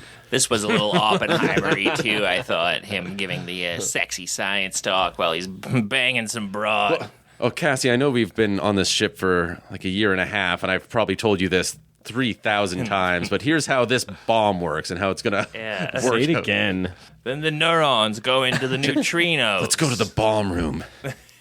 It's a little like the Cerebro, like Professor X's Cerebro room. That's what this bomb room kind of reminds me of. Yeah, it just kind of it's boundless. You don't really know where it ends. It just stretches out and into blackness. Exactly. It's a little like a holodeck. Apparently, they mined all of the fissile material on the planet. Yeah, everything that was left. My God, That's a lot. I missed that tidbit. Yeah, to make this movie. Yeah. Danny Boyle sold a bunch of your plutonium to the Iranians to make this movie. My God, worth it just for us to be able to do it on our podcast. All right. So now we're rendezvousing with the Icarus 1. We're getting more of that eerie distress beacon as they're getting closer. Searle and Kappa are just staring at the sun. Everybody's just getting more hypnotized. Searle's looking even more cracked and peeling. He's a real scabby boy. They park close and they angle their shields so they can kind of jump from one ship to the other. And then they're aboard the Icarus 2. And it's thick. It's thick with dust. Human skin. 80% of dust is human skin. Yeah. Yeah, I think Chris I don't know. Evans says that maybe. Yeah, or Harvey. I don't know. Some smart ass, and they're like, okay. Well, actually, It's not really what it is, but we'll learn. This ship is the dustiest ship ever. There's dust on every surface. They go into these areas that haven't been touched in 7 years, and there's just layers of feet of dust. Yeah. I was like, I don't know. Would 7 people dying make that much dust? No. Let's run the experiment in the high and low well, like dungeon. maybe it depends Yeah. on how they die. Yeah, what's the dustiest way to die? Just like probably starve to death, right? Because you just turn right into dust. I think that's what happens when you starve to death. Is you just kind of like. slowly turn to dust. Yeah. So this place, it's a tomb. They decide, of course, because they gotta split up to cover the ship quickly. So they all go off in their pairs and their ones. Who's all over there? It's Searle, Kappa, Mace, and Harvey. I Yeah. think that's the those away 4. team. Yeah. Oh yeah. So Searle goes. He finds that the ship has water and food, but there's no crew. He doesn't even see any bodies. Mace finds a recording of Pinbacker. He's the old ship's the commander of Icarus 1. And this guy's like the worst vibe at the party. He's talking about how their star is dying, and we are dust, and it is not our place to challenge God when he chooses for us to die. He's a creep from the first hint you get of him. Yeah, This definitely feels like a Mass Effect side mission. I don't know. I've just been playing through those games again, so like there's so many that are like this. You Where, find like, you're finding old records of being like, what happened here? yeah, this guy's not going to come up again. The cheese sure Pinbacker. slipped off his cracker. Yeah. Yeah. A system So shock. this guy's obviously crazy. Yeah, just real one note. He's a real one trick pony with what he talks about. Kappa goes and checks the payload. It's all good, baby. Mace checks the coolant system and he sees that it's been sabotaged. So they can't fly with it. So it was just a wasted time for them to even come here, pretty much. How mysterious. They do have good oxygen supply on the ship, though. Tons. Yeah, they got a real rainforest going on inside their garden. Oh yeah. So lush. Michelle Yeoh's. She goes like full Sir's like, describe what you see. Tell me what's in the. Yeah. It's so thick I can hardly walk. Do they have celery? Yeah. Beautiful. We gotta isolate that audio. That's one thing I noticed with Aaron Eckhart a lot in the core was he had a lot of unheroic screams and ees and ahs and things. Yeah, if you want to be a hero in a movie, you got to look good running. You need cool screaming. screams. Yeah, he's doing. That's what I should have. Oh, Jesus. I like the garden. Who was that guy who was running for president again? It was like, What? Yeah, I can't remember his name. Goddamn. I totally know his name Yeah. too, and that's bugging me. But Howard Dean, Howard Dean. Yeah. maybe. I don't remember that. It destroyed his Oh, it political ended career. his fucking chances. He was was like a progressive Democrat. He's actually got no, some no good chance ideas then. and stuff. yeah, but then he's like, We're going to bring the fight to Washington. Ah! Dave Chappelle even did a bit about it on their show. Oh shit! Oh, so this is a long time ago. Oh, yeah. Yeah. Yeah, classic example of guy destroying his career in seconds with Yeah, an it awkward was noise. just like how Aaron Eckhart destroyed his career with that movie. You know, Yeah. one awkward gesture, and you're and you could be in charge of an important government department. Could be an outright freak like J.D. Vance and become... yeah. One day, you'll become vice president. You could shoot a man in the face in Central Park or wherever. Oh, Yeah. I saw a picture of JD Vance in 42nd high Street. school, and it was like looking in a mirror. Oh, I know. He's like the same age as us. Yeah. It's like, Jesus, I like he was even wearing the same sort of jean jacket He that looked like I a wore. fucking dork. Yeah. He looked exactly like the guys I hung out with in high school. I was way cooler than that, but Yeah, Vance Lane. I would might- date I- JD Vance. I felt I might have sold him weed in high school. yeah. no, yeah. And then you would have narked on you instantly. Oh, probably. Yeah. Yeah, totally. Yeah, there's like some pictures of him at like Halloween parties wearing like a cool drag outfit, looking real sexy. And then there's some pictures of him wearing like communist t-shirts and stuff like that at like some party in college. Ew, he was wearing a communist He has t-shirt? a hammer and sickle t-shirt on in one of the pictures. That's my Yeah. steez. How dare he? He's like, now I've learned the error of my ways. Yeah. See? I'm a capitalist now. Those are the worst people. Ugh. So, but these are noble people. In this movie, in Sunshine, Searle, he finds the crew of the ship. They're burnt to a crisp, kind of all holding hands, kumbaya style in the solarium. Crispy critters. They got full exposure to the sun. Their window was fully open. And if it wasn't for the shield of the other ship, Searle would have been blasted to a crisp too. Mm-hmm. So they had an epiphany. They saw the light. Ashes to ashes. Stardust to stardust. Searle's just really spiraling into madness at this point. He's jealous of these people. He is and he isn't. I mean, the movie's setting it up that he is, but They really make it seem like he's going to be He's- the space madness guy. yeah, but no, he stays pretty cool and focused and responsible. Yeah. So what I think, It's so an interesting script. I like this fucking movie. they decide that there's nothing here for them, right? They're going to start heading back, and then there's this weird explosion, and this airlock blows out. You're right. It comes apart. It uncouples. That's weird. I don't think they were planning to uncouple the airlock. No, not with the away team on the other side of it. Yeah, so everybody's a little stumped at this, thinking, well, that's strange. How did that happen? So they've got to figure it out. They're going, and there's only one spacesuit left, and it's a no-brainer. Yeah, the other ones are fucked up or sabotaged or something. Yeah, Kappa's got to go. He's the one, no question about it, and Harvey has a really hard time with this But what decision. about me? They're I'm like, the your lowest captain." priority. He's like, I'm not low priority. You're a comms officer on a ship with no means of communication. I'm the captain. I'm not. I'm qualified to lead. Yeah. That would be me if I was Fuckboy. the captain. Fuckboy behavior. Yeah, this guy sucks. Be like, excuse me, I'm the captain. There's a Mace- hierarchy. Because Mace and Searle, without hesitation, are like, Kappa, put the suit on. Yeah, it's got to be you. You're Even the Mace. you're the guy. You're always the most important guy. And they do just kind of give him this like disgusted stare down. Like this, like Kappa's like Cilian Murphy is just doesn't even say a word in this scene. I'm pretty sure just kind of like glares him down. Well, he's got to feel real awkward about it. Yeah, that's true too. But Mace has a plan. So when they open the airlock here, the pressure's going to blow them out. So they start wrapping themselves up in tinfoil and all of the insulation that they have inside the ship, and they're going to jump across. They're all going to hold hands and jump from ship to ship. There is a hope. They did this in one of the Guardians of the Galaxy movies. Like Quinn had to do this. They did it in Strange New Worlds, too. Star Trek Strange New Okay. Worlds. Gotta get Nurse across Chapel the had gap. to do a space jump like this from a broken airlock to another and like nearly froze to death. They did it in The Expanse, too. It's a well-trod trope. It's like, Okay, it's been done in lots of things. yeah, but it's always appreciated. Yeah. But this one had the good human drama of who gets the suit. Yeah.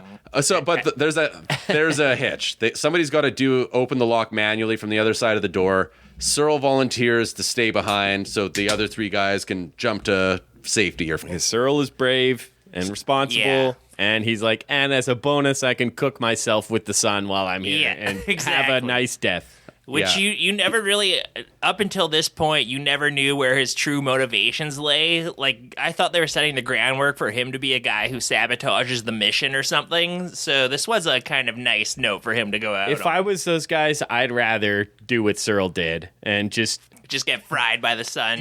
then try and do that fucking space jump and freeze outside. Yeah. Fuck that noise. Yeah, I'd rather just an instant I'd be the death. hero and take the nice death. Yeah, I saw the big tub of cocoa butter in the kitchen. I'm just going to go lather myself up and just bake in front of the sun. Doing a freak out party. Yeah. Nice. No more freak off jokes. Not doing freak-off jokes anymore. Freak off. That's it. I saw, apparently, who's that Alex Bankman-Fried guy, the crypto guy who went to jail? Fucking tool. Anyway, Oh, okay, yeah. The fuck. Whatever. Yeah, I know who you mean. Everybody knows the crypto guy who went to jail. I guess he's in the same jail as P. Diddy. He's like, oh, he's actually a really nice guy. He's a really friendly guy. We're both really nice guys. Yeah, we're the. God damn it. Send them both to the Send them both to the sun. Actually, the sun would be the ideal place to put them. We've got an important mission for them. World needs plenty of jizz moppers. Take all the baby oil you want. Go right to the sun. I heard the sun is interested in your crypto exchange. I heard there's NFTs on the other side of the sun. You just got to get there. All right, so Cyril pops the hatch. They do the space jump, and they're on their way. They're going to make it, but then something happens where Harvey doesn't... He kind of forgot where the door was or something. He like slams on the outside of the ship and goes flying off into space, but Mace and Kappa make it. Yeah, it's great. Yeah. You see his fucking body floating out into space. Oh, it's You're like just like clapping. It's like, fuck you. Yeah, it's a top tier space death. He's all frozen, like just getting frozen, and his eyeballs are popping out and chilly. stuff. This is a thing that can happen when you're doing these space jumps. And then the icing on the cake is he drifts into one of those rotating comm towers we talked about and just blows. He just shatters him into 1,000 pieces. Yeah. You've And gotta then they have all that. get blasted away in the sun. His pieces go drifting off into the sunlight and just Off you get. incinerated. It's the most over the top insane. Everybody's death. watching. He's still okay, right? Yeah. He'll reconstitute. Medic! We need a medic! But it's like It might need a Band-Aid. this movie doesn't go hat on hat too much, but for Harvey's death, they made an exception. It's like, let's really fuck this guy in particular. He had it coming. He sucks. It's Alex Garland working through something right in Harvey's death in this movie, I think. Mm-hmm. But Mace he's in real bad shape. He's got a real hard dose of space coldness. So they're giving him the blanket treatment. Get him blankets. This is like being outside in Alberta in February. Imagine. His face is melted or frozen right off. Yeah. So and here we get He'll be Cyril's alright. send off. He goes into the observatory. As the Icarus II starts to leave, their space shield, their sun shield, is no longer blocking Icarus 1. And Cyril finally gets it. He's been edging this whole movie, doing his like tantric sun worshipping, and he's able to shoot. Yeah. They give him a nice message from the Icarus too. They're like, Cyril, you're a good guy. Peace out. Yeah. We love you. We like you, Cyril. He's a little busy. He's edging in the sun. It's kind of like a weak send off. Like Edging in the it's sun. nice. I liked how you showed me your comics collection. That was really cool of you, Cyril. Bye. I'm glad you just are blowing yourself up instead of blowing the ship up. Nobody toasts Harvey. No, nobody cares that Harvey No, didn't they're make all it just either. like, oh, good, that's one less idiot sucking air. Harvey has Well, been left cold by their reception. pretty much that's what the situation they find themselves in, where before they needed to get rid of 3 crew members, now the 2 are gone. So really, they just got off 1, and who's maybe that suicidal guy who's just a total mess in medbay. Give him the pillow treatment. He's in a catatonic state right now. Can't even defend himself. But if they want to do this, they need to vote. So Mace says it needs to be unanimous. It's got to be a unanimous decision. If we're gonna kill this guy, I'll do it. Me and Trey, we've had problems. I'll do it, no problem. I wouldn't even think about it. I've been looking forward to it. And it's almost a unanimous vote, but Cassie's the lone holdout. And Yeah. this is pretty funny. Mace is like, okay, I'm gonna go do it anyway. I know. I just had a We're big. outvoted. We're shifting the parameters of Yeah. this election. This is electoral college election now. I'm gonna kill him anyway. It's not unanimous. Yeah, he's going into the med bay and he's like looking for tools to do it. And he picks up like this electric scalpel. Jesus Christ. Yeah, that's the I thing. slipped this into his eyeball. Hey, little man, I'll do it. looking for something? How about you try this? How about I don't know. That's a fucked up way to kill somebody. Yeah, I know. I'm like he's just gonna go like slit his throat or his wrist or something like that. Surely they have some sort of drug cocktail they can just overdose him on, or Why not just eject him into strangle him space? or inject him into space. just put him blast in him the with the airlock. sun. Just go lock him in the sunroom and crank that up. There's lots of great ways to do it. But give him a choice even. he chooses the most brutal. But he goes in. Son of a gun, Trey's already done it. Yeah, took He's care a- of business. It's a really stark image. It's just like Trey's bloody body. He's like sitting in a pool of blood in a white room, and it's a mystery. They weren't Yeah, it expecting looked like that. he spurt quite a bit. He Wherever he cut, it sprayed all over the walls. probably went in the spurtiest place, like some weird artery that's in your elbow or something. You poke in there, and then you just like really spurt around the room with all your blood. Yeah, that's what younger listeners, you got to wear elbow pads because you got to protect that critical elbow artery. So dangerous. The elbow's there to protect that, but if you get in there good, Watch out. You can get in there good. So- but yeah, he kills himself. Trey, the suicide case from earlier, he ended up killing himself. It's great because it's just what they needed to get a little extra oxygen out of the deal. Yeah, so it seems like it should be pretty smooth sailing from here on out. They're on their way. Their ship's pretty fucked. Nobody's crisis gonna is make it over. back, but they're gonna make it to deliver the payload, and that's the real mission. That's what counts. Everybody's, like we said, everybody's come to terms with the fact that this is a suicide run now. So Yeah. they're going dead ahead. Get to that end zone. to Yeah. use a sports metaphor. So now they're super close to the sun. Kappa, he's in his weapons bay, and he gets the ship to do an oxygen consumption check, which is a weird thing for him to do. I don't know where core Yeoh's zone like, that's is. my thing. I'm in the oxygen person. you can't do that. If they find one out job. if they find out that the computer can just give them that information, I'm gonna be. Anybody can do that. I'll be dead meat. Oh no! Everybody on this, the only non-expendable crew members on this ship are the jizz moppers yeah. and Cilian Murphy. Everyone on the ship is just using Chat GPT to get through the interview, the Zoom interview, and everything else. I'm just a conversation bot, so I don't know for sure, but I think the oxygen levels are optimal for survival to the sun. Human beings can stand 3.1% sun for 5 minutes. Hey, I learned a little something from Always this the movie. wrong information. When he gets the computer to check, there's a problem. They don't have enough oxygen to make it And because again, the computer's being roundabout, like Really? like you were saying earlier. They're like, "Why not? Why can't we? Why can't I make it?" It's like, Yeah, she's being coy. yeah. It's like, spit it out, computer. It's like there might be more people on the ship. And who's on the ship? I might be more forthcoming with my answers if you came to visit me in the holodeck more often. Yeah, he's like, okay, so who's here? There's Cassie, there's Mace, there's Corazon, and there's me. And she's like, that is incorrect. There's a fifth passenger. So it's not 4, it's 5. Who is the fifth passenger? I don't know. Unknown. She's like, maybe you should look in the observation room. I mean, it makes more sense that sci-fi computers, are narrated by sexy ladies and not like the Gilbert Gottfried voice. Yeah. The most I like the obnoxious- Stephen Hawking voice for a computer. I like a nice, professional robot. sound a little more like a robot. Oh, okay, that is kind of sexy, actually. no. I got a boner over here. Oxygen levels are dropping in the high and low dungeon. That's good. Yeah, you need at least a. Silence alarms. I feel pacified. Recording in progress here. Come on. Yeah, like if you had a Gilbert Gottfried voice saying that, I'd be panicking right now. But I'm okay with dying because the soft Stephen Hawking tone. It's okay. It will be over soon.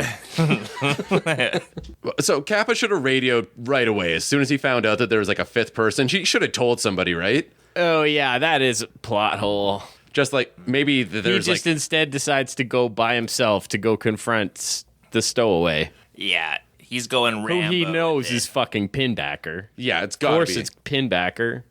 Who else is it going to be? So yeah, he goes to the solar room, and Pinbacker's there's like, "Are you an angel?" He's sun mad and scabby. He's going on. It's like, "At the end of time, there will be a moment when only one man remains. Then the moment will pass. Man will be gone. There will be nothing to show that we were ever here but stardust. The last man, alone with God. Am I that man?" He's like, I don't know what his deal is. He's almost not quite human now. He's like a weird glowy thing. You enter a room with him and you're just like stunned by his glow. He dipped Yeah, into you the don't get a very good long look at him. No. But apparently they put all kinds of crazy makeup on Mark Strong for this. I'm sure. I love that you don't, because to me it's like this is the unknowability of like nature, like coming Yeah. full frontal, full face, Full frontal. full frontal right on you. with nature and like the power of this vast unknowable thing. You can never truly see all of it. It's just too huge. It's almost, there's a Lovecraftian, like, eldritch horror thing going on with, like, oh, the sun, it's so big, giant, and unknowable, and what's Oh, going on tentac- in there? But this guy, like, it's like he's at the party. He dipped into the same bag as everybody else, but something just sent him on a totally different trip. Yeah. Everybody's just kind of all trauma. He's like, Same bag, yeah. he's like, am I the last man to commune with God? It's so true. When I share mushrooms with everybody, there's always one person who's fucking meowing like a cat and Yeah. crying for their mother. And I'm just trying to order a pizza. Like, do you want onions on it or not? Some people are particular. Toppings. He had some underlying Would God psychosis. approve your toppings? An onion is an infinitesimal speck compared to the vast unknowable nature. I don't want to invite him to parties anymore. I'll He's have not cool. some Lamb of God on my pizza. I know he's Stephanie's boyfriend, but like, yeah, we got to tell her we don't like having him around. Don't He's worry, got Stephanie's it been going talking on. to me. I think they're on the outs. So just another 2-3 months. But no, they never do. They make up. They break up. They make up. They break up. They make up. They break up and you didn't slide in and try to date. Like that Seinfeld episode. Everybody's been waiting for their breakup. I don't want to invite him to the wedding. Does anybody have any objections? You cannot. How can you have this communion before God when God is not present? He's got a point, though. Everyone thinks he's an asshole, but he's got a point.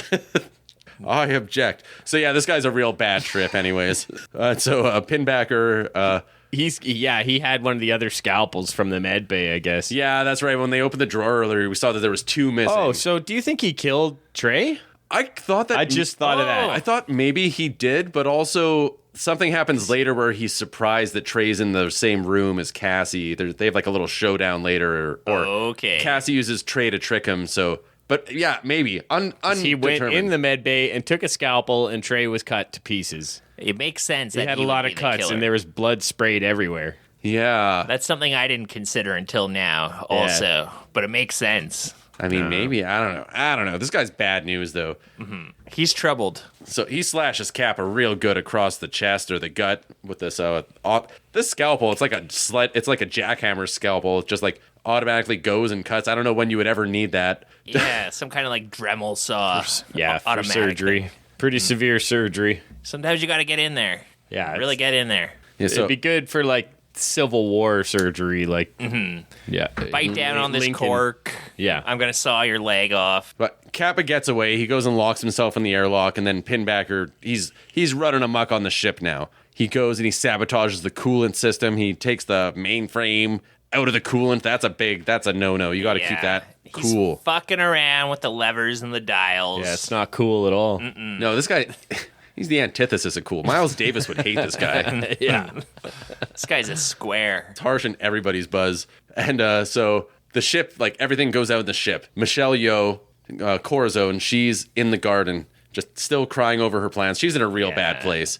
But she sees a little sprout of hope She picks it up and From the flames of the garden. Everyone knows that, the forest fire is part of the natural cycle. A little sprout came up, came shooting out. that's Then the this bummed me out. Pinbacker comes from behind and stabs her in the back. Yeah. Gives her a good one. Something we're not used to seeing in a Michelle Yeoh movie. I don't like seeing her die. Yeah, I'm not used to it. That's a good point, Makes Mitch. me uncomfortable. Typically, she would roundhouse kick this She's my guy in hero. the face and disarm him and break his wrist or something and flip Yeah. him over a balcony. Yeah. But that's not what her role in this movie. She should be able to kick his ass. She's not a badass in this movie. She's a scientist. No. She just loves her oxygen. She loves carrots. She loves carrots and oxygen. She came to set that day with 2 cue cards for her motivation. Carrots, oxygen. Carrot is one of the orangest vegetables. Popping into everybody's sleeping quarters. Carrot cake? One of the best cakes. I'd have some. So yeah, but she gets it. And now Mace and Cassie kind of realize there's something wrong because the comms are down and because the radios and all the power on the ship are down. So they're like, Something's going on. that's weird. Here. So they're trying to figure out what's going on there. And Mace realizes that it's got to be it's got to be the mainframe. So he goes and he just dives right into the coolant to fix it because that's what he's got to do. He does have a good string of techno babble here, where Kappa is trying to talk him through plugging in cutting the right wires and reattaching the right wires, and he just can't get it right. He's like, the mainframe is out of coolant. The mechanism is disabled. I can't lower the mainframe panels. He just says it really dramatic, and it's like, oh, not every actor can pull that off. Saying stupid techno babble and making it sound good. We've said it before on this podcast.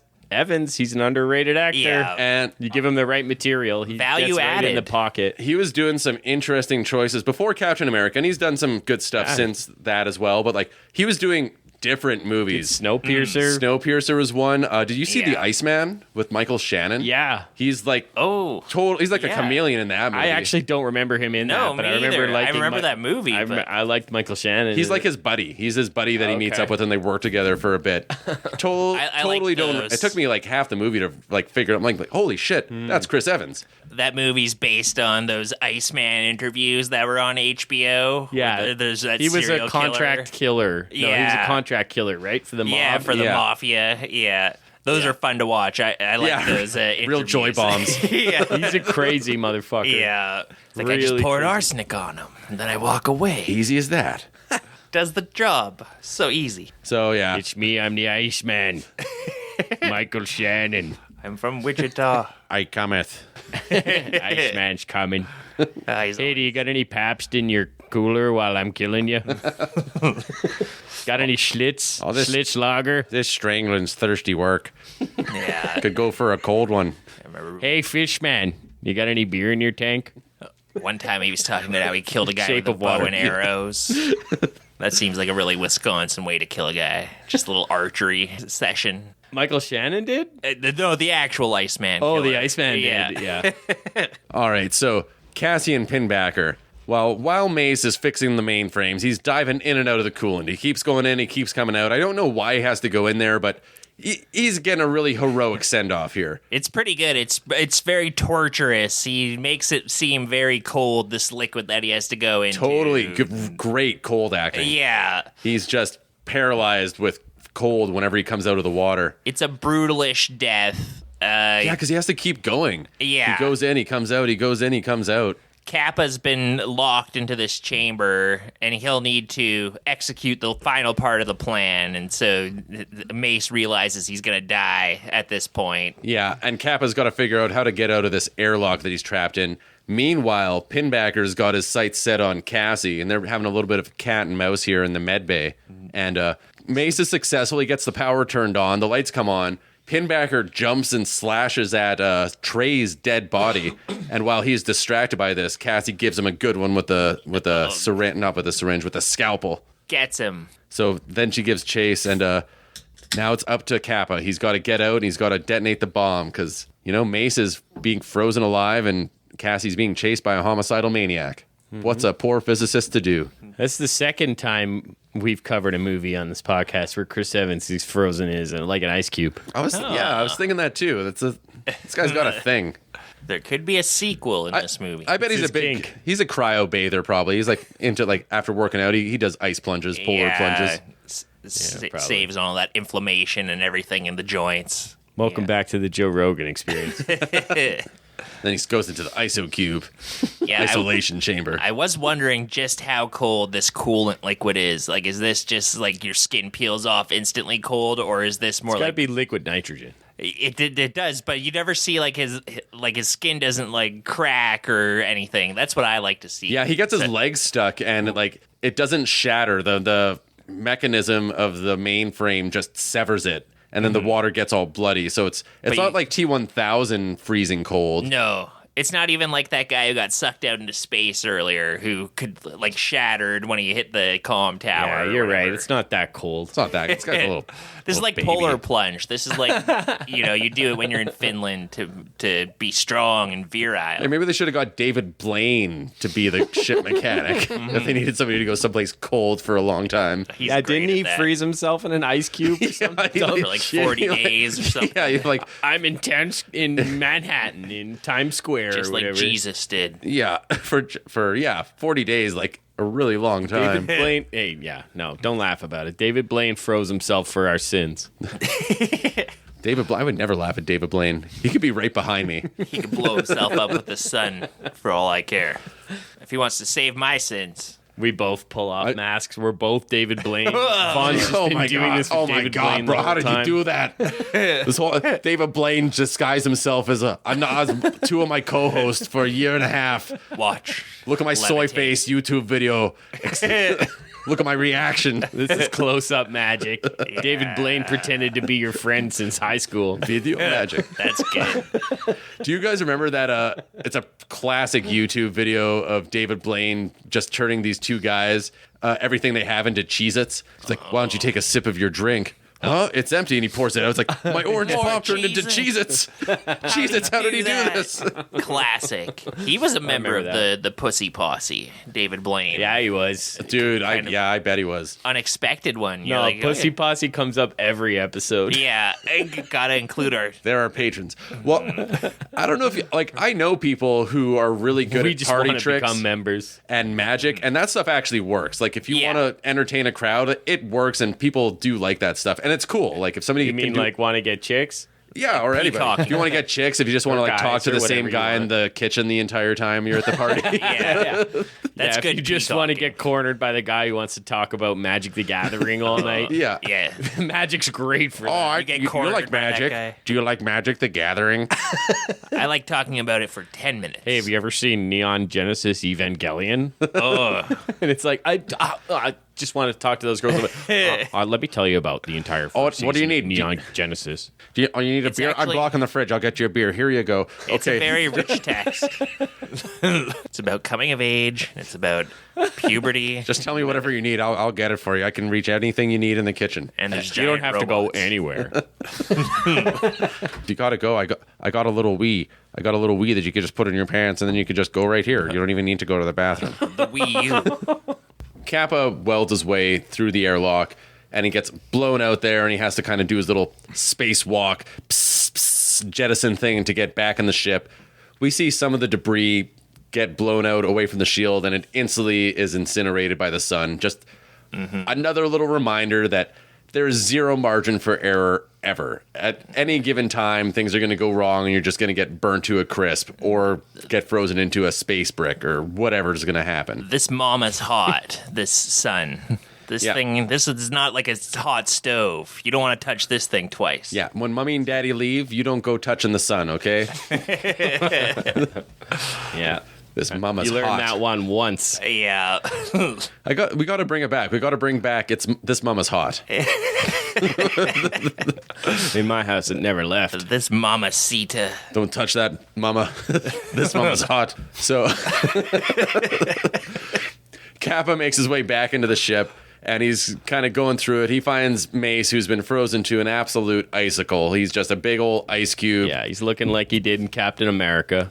Yeah, not having a good time. Yeah. He's one cool daddy. Not even Haley Atwell can thaw this guy out. He's Yeah, like, even Miles Davis is like, no, this guy's cool. yeah, this guy is cool. That's a cool cat. All right, all right, all right, all right. he can come with me to pick up. What's cooler than being cool? Yeah. Kappa, or Mace. Mace frozen in a vat of coolant. All right. All right. Waiting. Now, ladies. Yeah. What's cooler than a scalpel wielding maniac? I want to break this thing Blowing down. up the sun. Woo! Hotter than blowing up the sun. So Kappa's really got to shake it like a Polaroid picture here. He makes his way to the payload, detaches it. Now he's just got to put on the thrusters and pilot this thing right into the heart of the sun, baby. As he's coming on, we see that there's a bloody handprint here. So we know that Pinbacker's around here somewhere. Kappa in the middle of this big... We talked about how big it is before, but it's just gigantic. It's just this gigantic... Big, cavernous, Tron-looking place. Yeah. Giant cerebro chamber. Kappa. So he finds Cassie all cut to shreds, and she's bleeding out. She's being like, you gotta finish it, Kappa. You gotta finish it. And then Captain Buzzkill comes up behind. For 7 years I spoke with God. He told me to take us all to heaven. I like this guy. He's fun. I love him. Whenever he pops up, he's a good time. He's like the religious unk. Luke's choking on his own rage here. Joking on rage. Choking on your own hubris. You're like Icarus. He's like the religious uncle. He's always going to spin the conversation back to what he wants to talk about. Yeah. The sun. How great the sun is. I wish this guy, I really wish that those two would break up. I'm sick of him coming around. But he's so right. Like, you just have to just sit there and agree. Like, yeah, the sun's great. Like, okay, we got you. Okay, you don't need to stop ranting. You don't need to keep going. Like, we already. It's just something you don't need to reiterate. Everyone knows the sun's great. What do they talk about at home? It's Just like the sun. all the sun all the time. Yeah, we get it. It's like a QAnon couple. That's where plants get their food. We eat plants. Big whoop-de-fuck. He watches the sports game and she's looking up sun facts. Babe, you're blocking the sun. When you walk in front of the window, you're blocking the sun. I can't stare at it. Just sits looking outside the window on Sundays. he's got a little cat tree he curls up on. Cute. Just leaving his little piles get of that skin sunbeam. blisters. Yeah. Down the sun ray. So he is imbued with celestial super strength or something like that, because he just one-arm choke grabs Kappa and just holds him up like he's the Undertaker. Yeah. He's doing the choke slam maneuver. He is paradoxically also seems to be made of tender chicken wing meat because they grab his arm and it just falls out of the socket, basically. By God, Kappa ripped his skin off. Yeah, Cassie's got a bun and some coleslaw on the side, and she's collecting the meat and slathering barbecue sauce on it. Hell yeah. He's looking good. Some pulled pinback or anyone? Bring that to the family cookout. He is moist What is this? and juicy. This is tender and delicious, but Chris, what is this? Human meat. Soylent Green. You take somebody and you drive him sun crazy. It's like a sun-dried tomato. Yeah, totally. You don't get a clear view of him, but Lay if him you out. pause it, it is a sun-dried tomato. They actually didn't even get Mark Strong for this movie at all. It's just put some... But you cook it slow and it activates the sugars. It makes the meat sweet. It's like it caramelizes. Kappa. He's trying to grab in Pinbacker's arm, and all his skin sloughs off like a rubber glove or a snake or something like that. And now Pinbacker's, out of commission. Kappa's trying to get the bomb going. We get this little montage of they're getting closer to the sun. Everything's all blurry. And then finally he pushes the button. We see this chain reaction start. It's like little balls of lightning exploding every which way. And before you know it, Kappa's just overwhelmed by the immense, raw power of the sun. And he's just burnt to a crisp. Bye-bye, Yeah. Bye-bye, Kappa. Did he make it? We'll see. That would look not so Inconclusive. good. I think we saw him disintegrate. Yeah. He gets burnt alive. Meanwhile, back on Earth, Kappa's sister is replaying the message. It's a frozen wasteland. There's just snow everywhere, and she's just looking at the last message Kappa sent before they went black. His before they went long-winded, dark. blabby message that he angered the entire crew recording. You can hear Mace hammering on the door in the background. She's like, are you almost done? Who's even talking to? He doesn't have a family. My second cousin. I need to drop a line. I need to goatee my second cousin. Yeah, I wouldn't be sending my sister any long messages from the sun. No way. Just like the classic, like, hello? Yeah? Yeah, no? Yeah? I'm here. Yep. Psych. Prank call. Crash into the sun. I can't hear you. I'm about to crash into the sun. So as this is happening, Kappa's sister and his niece or nephew or whatever, they're around, and we see in the background the sun starts to get a little bit brighter. And we pan out, and it's a surprise reveal that they're actually in Australia. Yeah, the Sydney Opera House is there. You maniacs! You blew it up! You made it cold. You made it cold in Australia. What's this white stuff? What's this white stuff falling from the sky? Finally, those Vegemite munchers get a taste of what we have to deal with. Yeah. They had it coming. Maybe we'll go live in their country and work at their ski resorts. Yeah. They're ill-equipped to live in the snow. Maybe we'll go work in their film industry and imitate their accents perfectly. Yeah. Rose Byrne. I'm a perfectly normal Australian citizen. I'm putting it on the Barbie. put it on the Barbie, babe. You know who I am? From Australia, babe. While the sun's getting brighter, we get a little refresher of the message where it's like, if you look up one day and the sun gets a little bit brighter, you'll know that I made it, or that it was a success. We did it. Nice little cap on the movie. That was 2007's Sunshine, directed by Danny Boyle. Oh, that was a good movie. We just talked about what happens if you have to fly to the sun to blow something up to save the Earth. Tune in next week where we're going to talk about The Core, where you need to drill deep down to the center of the planet to blow something up to save the Earth. Exact opposite direction. Yeah, one's out, one's in. That's the theme. Go up or go down. Wow. This is the In and Out movie show. We're talking ins, we're talking outs. Bit of the old In-Out. We're talking, it's where we just go to In-N-Out what we're all Burgers, about. order their fries. Well, thank you for listening to the High and Low Movie Show. If this is something you like, why don't you tell a friend? Surely you have a friend out there somewhere in the vast coldness of space. Got any space janitor friends who are scrubbing floors at a holodeck that maybe need something to listen to pass the time? Yeah. Tell them about the show. You know, if you have access to a holodeck, you don't really need a friend. You've got everything you need right at the palm of your hand. You could just Yeah, listen. fair enough, but they don't give the janitors access to them. No, just that's cleaning true. access. They know something magical happens in there, but they don't know what exactly. Yeah, listen to the High and Low. Listen to High and Low in the holodeck, and just you get to see Goatsy as we reference it every time. We just flash Goatsy. That's our. Wait, if you play the show in the holodeck, it just plays Goatsy anytime we say Goatsy? And that's the only visual That's the only part of it. difference. It's just like it's total blackness, and then whenever Goatsy comes up, there's a gaping asshole just staring you in the face, and then it's gone. It becomes a horror podcast. We're going into the core of Goatsy next week. We're drilling. Yeah. Big time. You get 3 jump scares an episode. If you know any annoying botanists who just always want to shove their oxygen reports in your face, maybe tell them to get a life, listen to a podcast. Yeah, and if she's auditing everybody's breathing and constantly reminding us how much oxygen we're using, Not maybe interested. get her to just be quiet and listen to a show. The only time that's High and Low acceptable movie is keeping Mitchell in line with his Tony Soprano mouth breathing. You know, it's ironic because I would say, you know what I would say to her? I would say, save your breath, lady. And she is so obsessed with breath. Oh, she would appreciate that. That'd be like one of those things where 2 weeks later in the shower, she'd come up with the perfect comeback. Yeah, too late. We already got killed by the sun.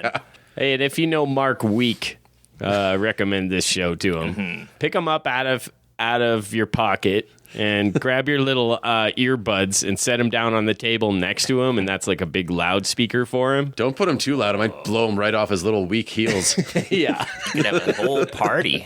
Well, thank you for listening to the High and Low Movie Show. You can find us on our website and all the socials. Give us a comment, rate, review, subscribe, all that good stuff. Until next time when we're talking about the core. I'm Vaughn. I'm Mitchell. I'm Luke. Smell you later. Bye.